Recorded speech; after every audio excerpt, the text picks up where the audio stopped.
Barrister Salman Safdar ने है एक दरख्वास्त दोबारा से लिखी है कि इस तरह नहीं हो सकता कि इस्लामाबाद हाई कोर्ट का जो आर्डर है, जो डायरेक्शन है, उस हवाले से कोई डिले टैक्टिक्स नहीं इस्तेमाल की जाएगी।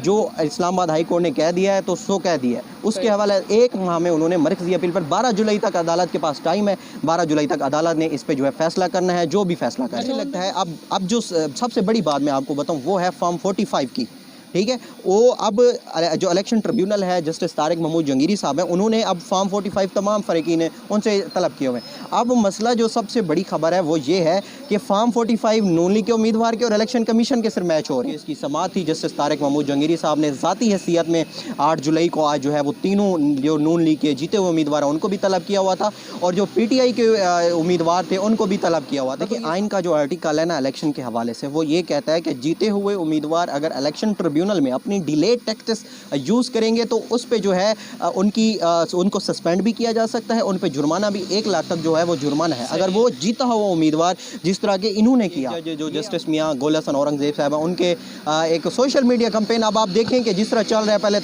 पहले जस्टिस बाबर उस्तार उन्होंने कोई एक जजमेंट दी तो उनके खिलाफ सोशल मीडिया मुहिम शुरू हो गई। बहुत शुक्रिया अच्छा भाई। सबसे पहले जो है वो इलेक्शन के हवाले से जो इस्लामाबाद के तीनों हल्के हैं, उस जो PTI के उम्मीदवार थे उन्होंने पटिशन दायर की थी धांधली के हवाले से कि धांधली हुई है, तो उस पे जो है वो आपने देखा कि यहाँ पे केस चलता रहा था। उसके बाद उन्होंने इलेक्शन कमीशन से रजू किया कि इलेक्शन ट्रिब्यूनल में जो जज थे जस्टिस तारिक महमूद जंगीरी, तो उनके इलेक्शन कमीशन में जाके एक पटिशन दायर की, क्योंकि ये अख्तियार यूनी का था इलेक्शन कमीशन के पास कि जज को चेंज किया जाए, कि जज जो हैं वो हमारे यहाँ वो मुतसिब हैं, मतलब हमारे यहाँ सही ख्यालात नहीं रखते। तो उसके बाद फिर PTI ने चीफ जस्टिस के पास उनकी दरख्वास्त गई, उन्होंने रजू किया था इस्लामाबाद हाई कोर्ट से। फिर इस्लामाबाद हाई कोर्ट के जो चीफ जस्टिस हैं आमिर फ़ारूक साहब, उन्होंने कहा था कि जो अब जो इलेक्शन का मामला है, जिस तरह के वो समाअत चल रही थी, जस्टिस तारिक महमूद जंगीरी के पास दोबारा से वही जो है वो केस की समाअत सुनेंगे।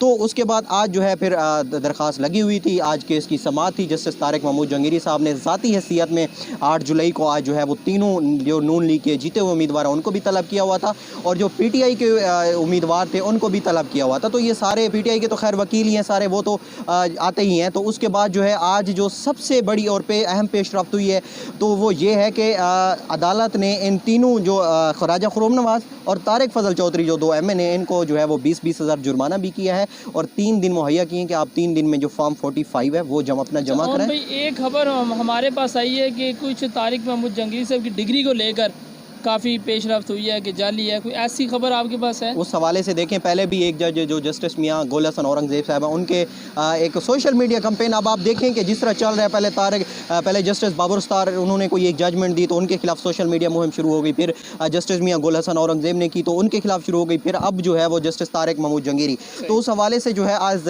हमारे ज़राए के मुताबिक जो आज शाम को फुल कोर्ट का इजलास बुलाया गया है चीफ जस्टिस इस्लामाबाद आमिर फ़ारूक की जानिब से, तो उसमें देखेंगे कि इलामिया क्या आता है, क्योंकि जब पहले भी जिस भी जज के खिलाफ इस तरह की मुहिम चलाई गई तो ये ऑफिशियली स्टेटमेंट आई है इस्लामाबाद हाई कोर्ट की जानिब से, लेकिन तीसरा और चौथा दिन है तकरीबन इस हवाले से इस्लामाबाद हाई कोर्ट ने अपना कोई भी ऑफिशियली स्टेटमेंट नहीं दी। बहरहाल आज जो है ज़राए के मुताबिक के फुल कोर्ट का इजलास भी बुलाया गया, उसके बाद इलामिया होगा कि क्या ये इलेक्शन ट्रिब्यूनल वाला जो केस है, क्या समझते हैं डिलेइंग टैक्टिक्स की जा रही हैं, ये किसका जो ख़त्मी फैसला है, क्या मुतवक्के आपके पास, क्या खबर है, कब तक आ जाएगा? देखिए आइन का जो आर्टिकल है ना इलेक्शन के हवाले से, वो ये कहता है कि जीते हुए उम्मीदवार अगर इलेक्शन ट्रिब्यूनल में अपनी डिलेड टैक्टिक्स यूज़ करेंगे तो उस पे जो है उनको सस्पेंड भी किया जा सकता है, उन पे जुर्माना भी 1 लाख तक जो है वो जुर्माना है अगर वो जीता हुआ उम्मीदवार जिस तरह के इन्होंने किया।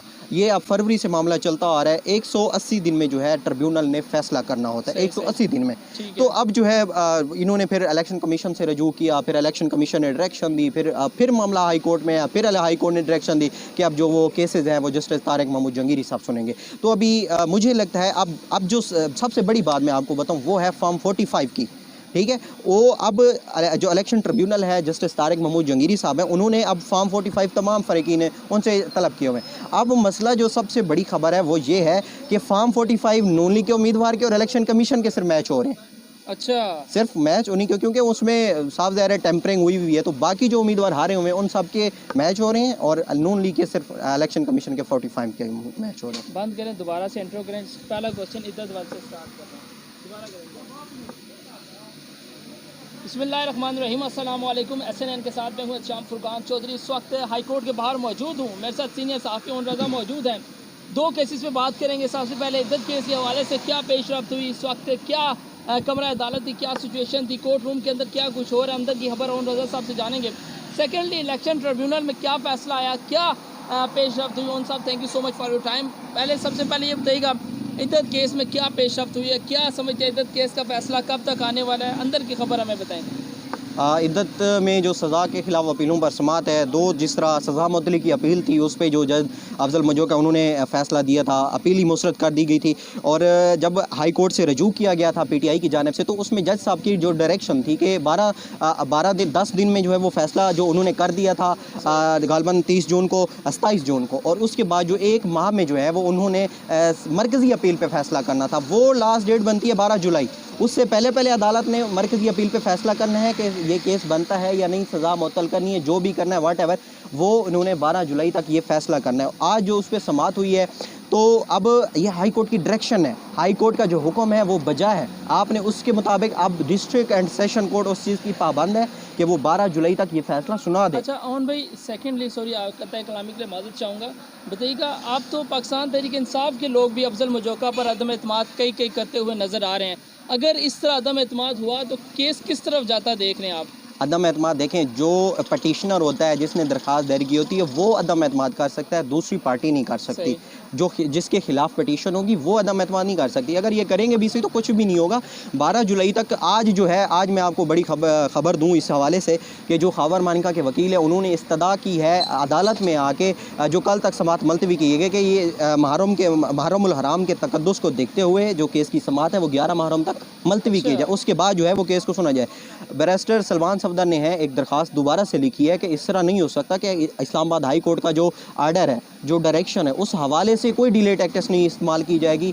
जो इस्लामाबाद हाई कोर्ट ने कह दिया है तो सो कह दिया है। उसके हवाले एक माह में उन्होंने मरकज़ी अपील पर 12 जुलाई तक अदालत के पास टाइम है। 12 जुलाई तक अदालत ने इस पर जो है फैसला करना है, जो भी फैसला करे। अच्छा उन भाई, को खुशखबरी मिल सकती है कारकुनों को, क्योंकि लीडरशिप तो बड़ी खुशखबरी दे रही है, क्योंकि एक जर्नलिस्ट है, बड़ी बारीकी से चीज़ों को देख रहा होता है। आपकी नज़र में कोई ऐसी खुशखबरी आने वाली है? देखिए, दो चीज़ें हैं। सबसे पहले जो अपीलें मुस्तरद हुई सज़ा मुअत्तली की, उस पर तो वो मैंने आपको एक पहले भी बताया था, वो कानून के मुताबिक था, उसमें कोई दूसरी दो राय नहीं थी।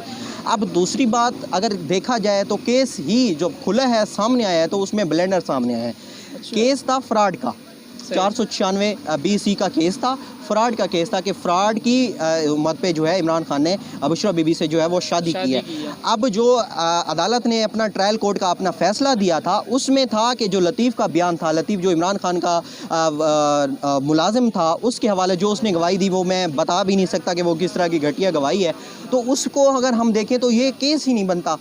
अगर एक केस में जज साहब जो एक आर्डर दे रहे हैं, फैसला हो गया, केस हो गया, उसमें जज साहब आर्डर दे रहे हैं, ठीक है, वो और है, और जिस बेस पे केस बनाया गया वो और है, तो ये केस ही नहीं बनता। ठीक हो गया था जी। बिल्कुल नाज़रीन, ये थे उन रज़ा साहब जो